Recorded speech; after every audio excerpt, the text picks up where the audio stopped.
Estos falsos profetas o falsos maestros, que eran los gnósticos, los que atribuían todo lo malo a la materia y todo lo bueno al espíritu, eran místicos, decían que no podía Dios encarnarse porque al encarnarse sería pecado por el simple hecho de ser materia.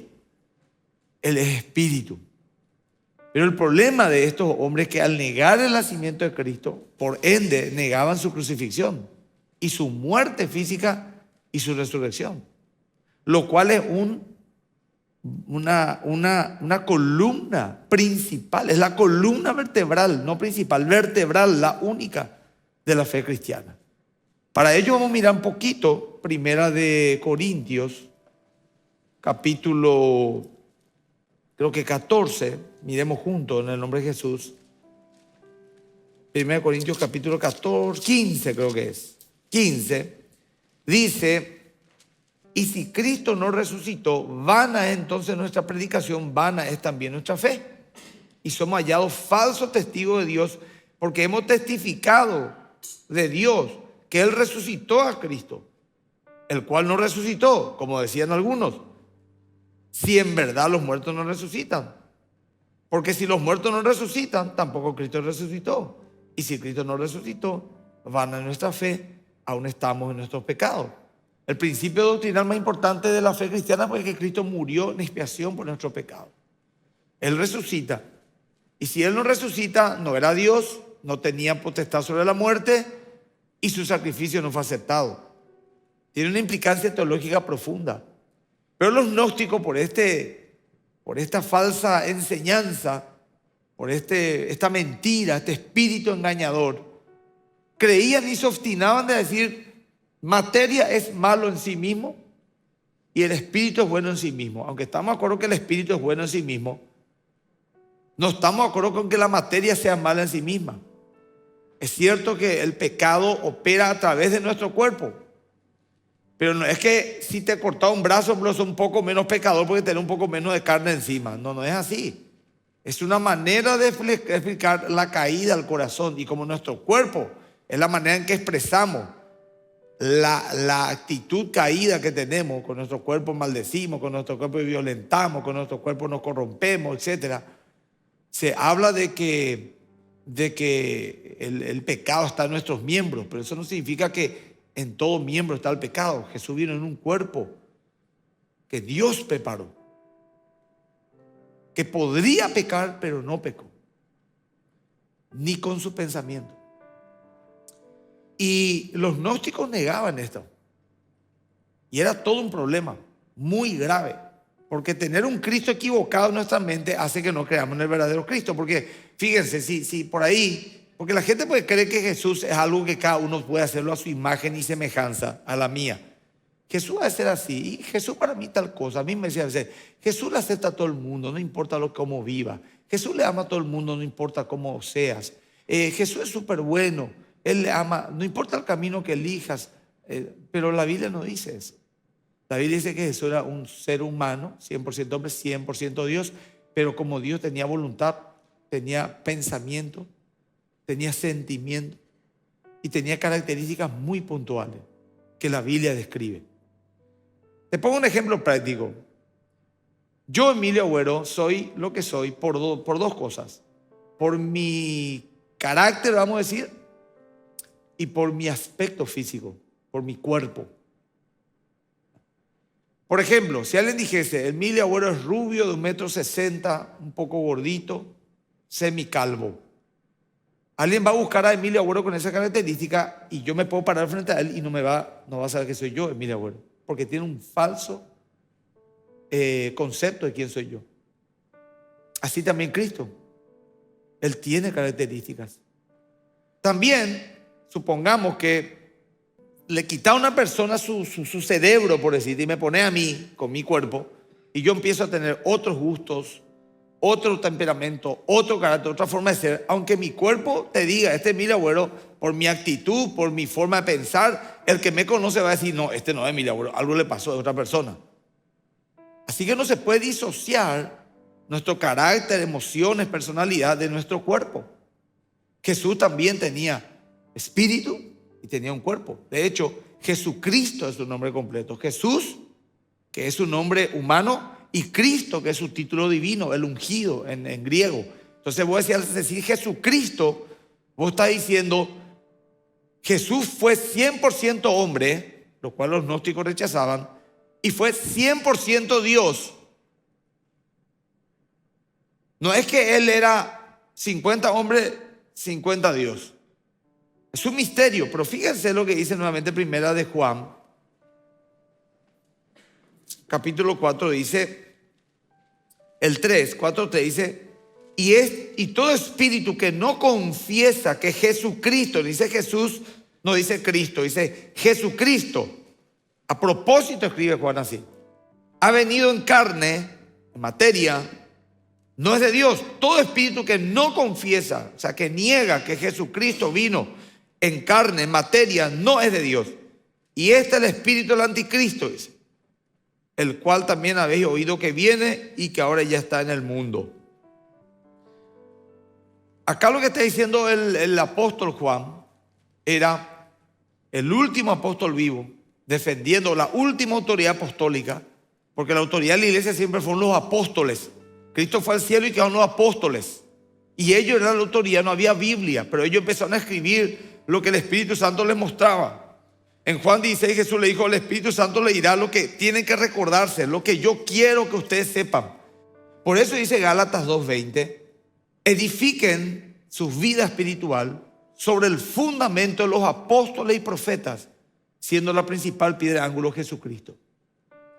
Significa que todo cristiano debe fundamentar su vida de fe sobre la Biblia. Los apóstoles escribieron en el Nuevo Testamento y los profetas el Antiguo Testamento. Cualquiera que diga soy cristiano, pero la Biblia no es mi fundamento, yo tengo otra filosofía, soy un Cristo místico, soy un Cristo de tal cosa, entonces está engañado, es un falso profeta.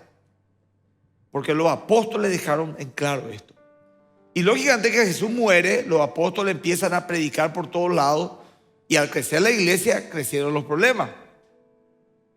Porque donde hay gente hay problemas, y donde hay mucha gente hay muchos problemas. Y cuando empezó a crecer la iglesia, no teniendo el canon cerrado, ellos escribían cartas que reconocían ya ellos que eran cartas de autenticidad divina, que luego se copiaba de una manera exacta para distribuir en las iglesias de una zona, e iban estableciendo su doctrina. Y ellos decían que cualquiera que vaya con un mensaje distinto al que ellos anunciaron sean malditos, anatema. Hasta hoy día está registrado eso en Gálatas, pueden abrir en Gálatas. Fíjense lo duro que fue. Estos eran hombres tremendos, ¿verdad? Gálatas capítulo 1 dice, estoy maravillado, Pablo le reprende a los Gálatas, justamente a los Gálatas que le dice, edifíquense sobre el fundamento de los apóstoles y profetas, ¿verdad? Pero miren, en Efesios dice eso, ¿verdad? Pero acá dice, estoy maravillado de que tan pronto hayáis alejado del que os llamó por la gracia de Cristo para seguir un evangelio diferente. No que haya otro evangelio, sino que hay algunos que os perturban y quieren pervertir el evangelio de Cristo. Mas si aún nosotros o un ángel del cielo o anunciare otro evangelio diferente al que hemos anunciado, sea anatema, maldito. Era muy dura la lucha que había entre la verdad y la mentira, como hoy sigue habiendo, más que nunca. Porque hoy cualquiera se levanta como un líder predicador y cualquiera tiene seguidores. Y tenemos que atender muy bien qué es lo que creemos. Vos mirá, ¿y qué creemos nosotros, pastor? Nosotros estamos establecidos en las 5 columnas de la Reforma Protestante. La Biblia es nuestra máxima autoridad. Nada puede salir de la Biblia. O sea que si yo quiero establecer una costumbre, una tradición, y quiero poner a la par de la Biblia o más que la Biblia o una revelación personal, yo estoy violentando esa doctrina de la sola escritura. Después, solo Cristo, el único camino al cielo. Yo soy el camino, la verdad y la vida. Nadie viene al Padre si no es por mí. Después, la fe, solo por fe. Somos salvos por fe, no por obras. Solo es por gracia. Es por un regalo divino. Y al ser solamente la Escritura, que es la palabra de Dios, solamente Cristo, solamente la fe, solamente por gracia, el quinto cae de maduro. Todo es para la gloria de Dios, no para la gloria humana. Y por lo menos acá más que vencedores, yo no soy un iluminado que inventé alguna nueva doctrina para abrir una nueva iglesia con una nueva visión de la vida cristiana, no. Eso es lo que nos hace distinto, por ejemplo, a, como algunos dirían, una secta. Porque la secta generalmente está en una nueva revelación, que nunca nadie lo halló, un iluminado, que es un líder máximo, que se le sigue ciegamente y que enseña cosas nuevas que nunca nadie escuchó. Acá no hay eso. Hay autoridades porque la Biblia habla de ello, pero las doctrinas que enseñamos son las que están acá en la Biblia y las que se enseñaron históricamente en el cristianismo y las que están totalmente avaladas por la Escritura. Nada nuevo, sino lo que siempre se predicó. Y Juan justamente, gente linda, escribe esta carta primera de Juan porque era el último apóstol vivo. Ya los otros apóstoles habían muerto, pero aunque sus cartas estaban, Pablo, Pedro, Santiago, Judas, pero no el traicionero, ¿verdad? El otro Judas. Entonces, él escribe como última autoridad viva. Él era una reliquia viva de la iglesia. Él fue el último a morir, murió por causas naturales. Escribe, es como que le digan, apóstol, fortalecernos un poco nuestra fe y escribí un poco porque el gnosticismo está creciendo mucho y la gente se está confundiendo, apóstol. Entonces le escribe esta carta y miren cómo arranca, la autoridad con la cual arranca. Primera de Juan capítulo 1, lo que era desde el principio, lo que hemos oído, lo que hemos visto con nuestros ojos, lo que hemos contemplado y palparon nuestras manos tocante al verbo de vida. Fíjense cómo con la autoridad, yo vi, yo toqué, yo estuve con él. Los gnósticos no van a saber más que nosotros. Comimos con él, dormimos con él, viajamos en barco con él. Una vez casi se hundió el barco y él salvó el barco. Otra vez yo le vi glorificado al lado de Elías y de Moisés. En otra ocasión yo estuve también, es más, Juan el único apóstol que estuvo delante de Jesús en la cruz. Todos los demás corrieron. ¿Por qué? Porque tenían miedo. Como Juan era menor de edad, posiblemente 17 años, 18 años, un menor de edad, ni la mujer no podía ser crucificado.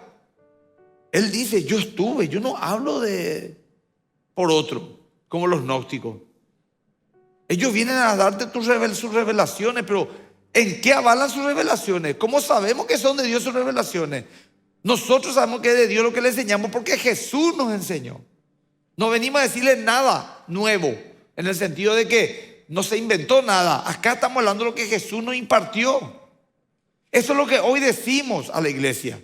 Los apóstoles no están más vivos, pero gente, crean lo que dice la Biblia. No se desvíen de la Biblia porque serán engañados y confundidos. Como conté que suele venir de vez en cuando algún maestro místico, algún gurú, algunos con ínfulas de cristianos, y te vienen a decir cualquier cosa. Y no me estoy refiriendo a algún pastor con quien no estamos de acuerdo doctrinalmente. Me refiero a pseudos líderes espirituales que vienen a decirte, por ejemplo, que Jesús fue un místico, que Jesús fue un maestro cabalístico, que Jesús fue... No, la Biblia no habla nada de eso. Cuidado, cuidado. La Biblia es la única biografía autorizada de Cristo. La única. Y sigue en el 2.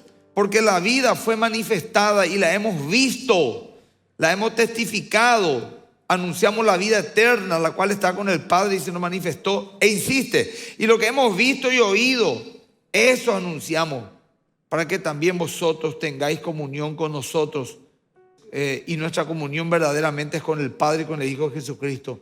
Estas cosas os escribo para que vuestro gozo sea cumplido. Esta carta es demasiado importante. 5 capítulos, por aquí nos muestra realmente quién es Jesús y cómo podemos nosotros evaluarnos si somos realmente cristianos.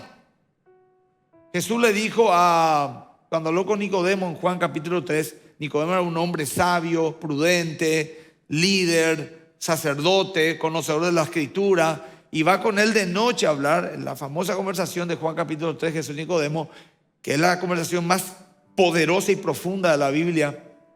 Y dice: maestro, sabemos que vienes de Dios. Mirá, por los fariseos sabían que venía de Dios, porque nadie puede hacer los milagros que tú haces si Dios no está con él.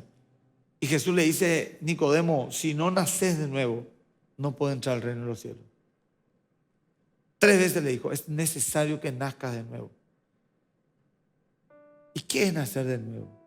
Nicodemo no entendió y dijo: ¿cómo yo, siendo viejo, puedo volver al vientre de mi madre y nacer de vuelta? O sea, no tengo ni una mínima esperanza. Y le dijo el Señor: eres tú maestro de Israel y me sales con estas tonterías.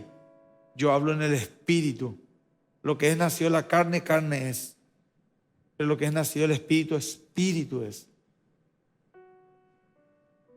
El Señor está diciendo: Nicodemo, tenés que reprogramar totalmente de vuelta toda tu vida espiritual y empezar a creer en mí. Porque por más que seas un líder reconocido, vos no me conoces a mí. Y aquí, en este libro, en 5 partes, 5 capítulos, en 5 partes nos dice: el que es nacido de Dios, tal cosa.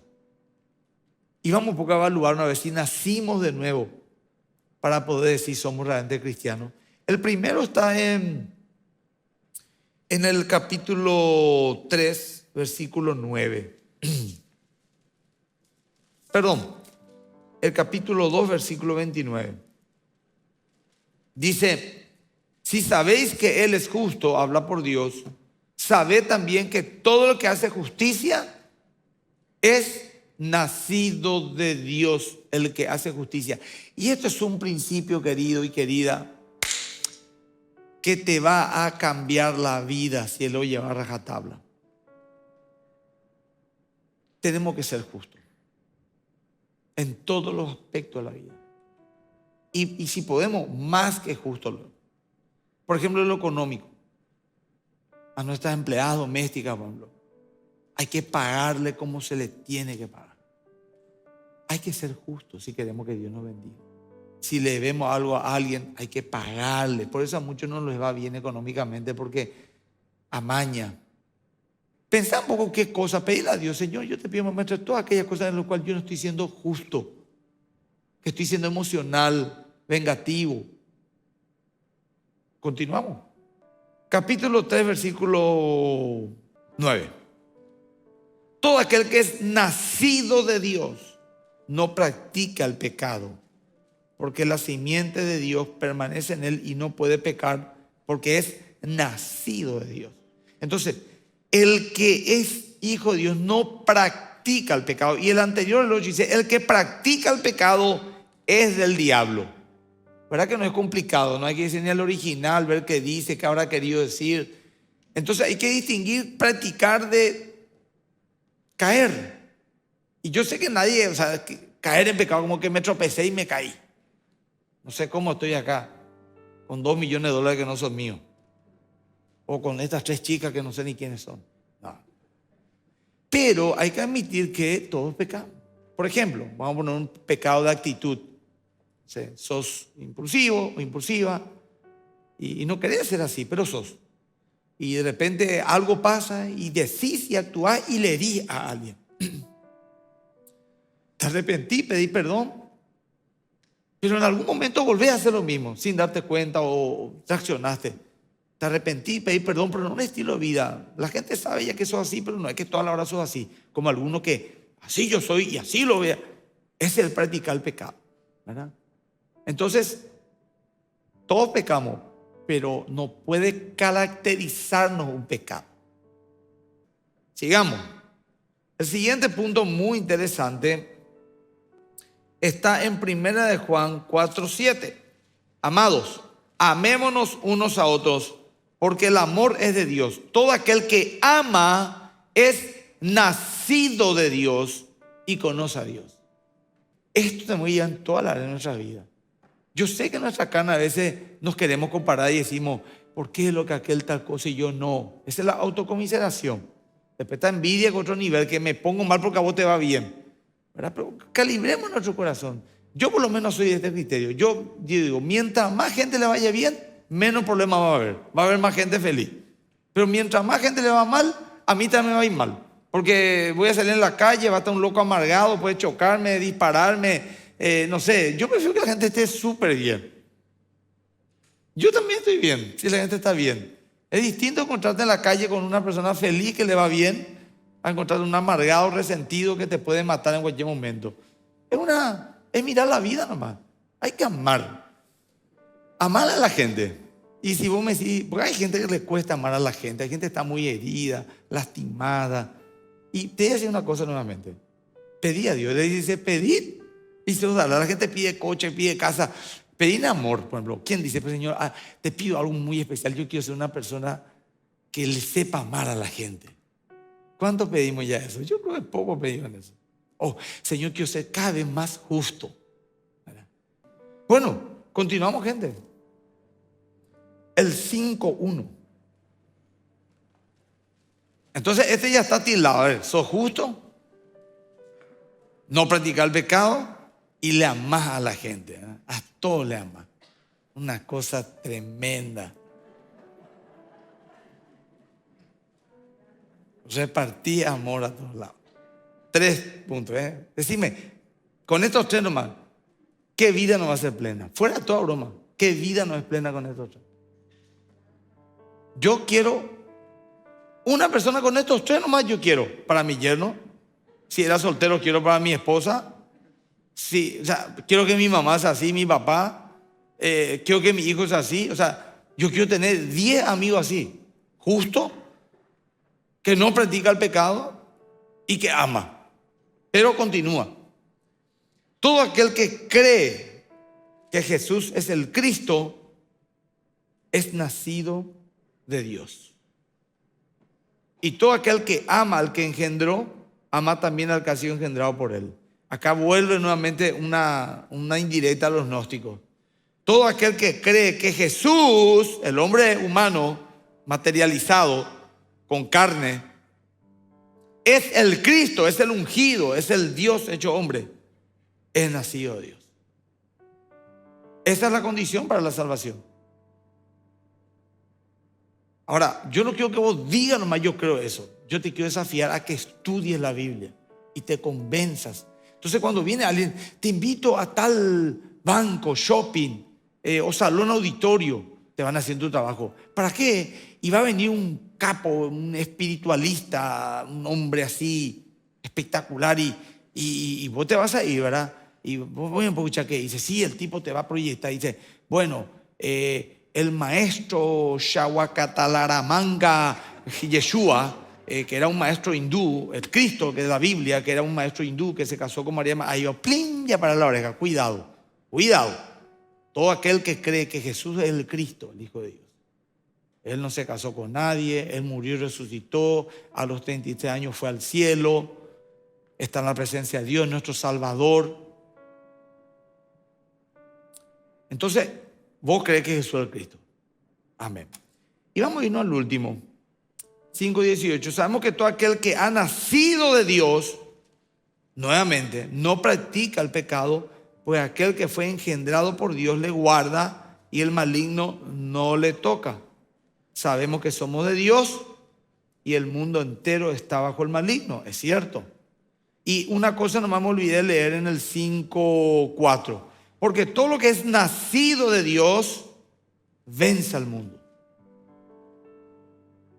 Esto es un proceso. Hay que reconocer.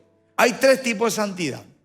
La santidad inmediata es bien un pecador terrible, se arrepiente de verdad, ora a Dios, le pide perdón de su pecado, le recibe como Salvador. En ese momento él es apartado, santificado.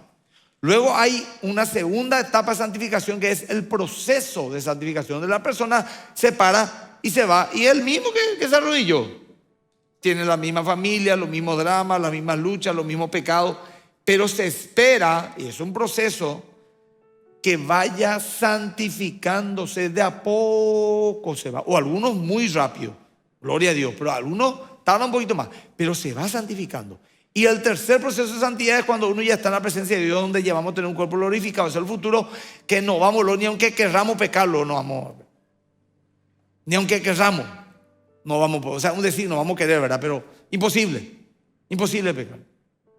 Pero ese es en la gloria. Pero hoy nosotros estamos, acá hay dos grupos nomás. Uno a lo mejor que hoy va a recibir a Cristo, hoy.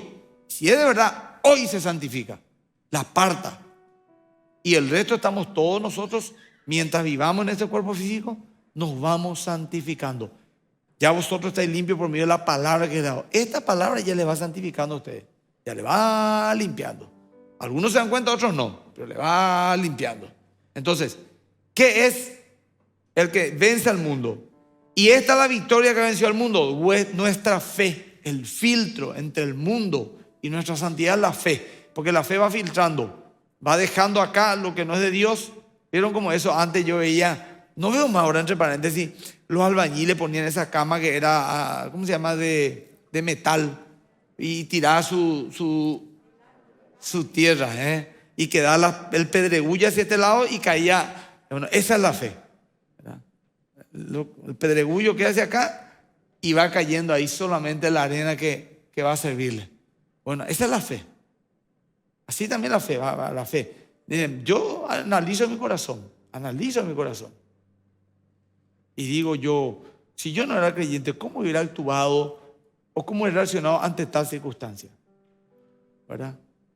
Le hubiera pegado, le hubiera agredido, le hubiera insultado, le hubiera dicho algo para buscarle dañar.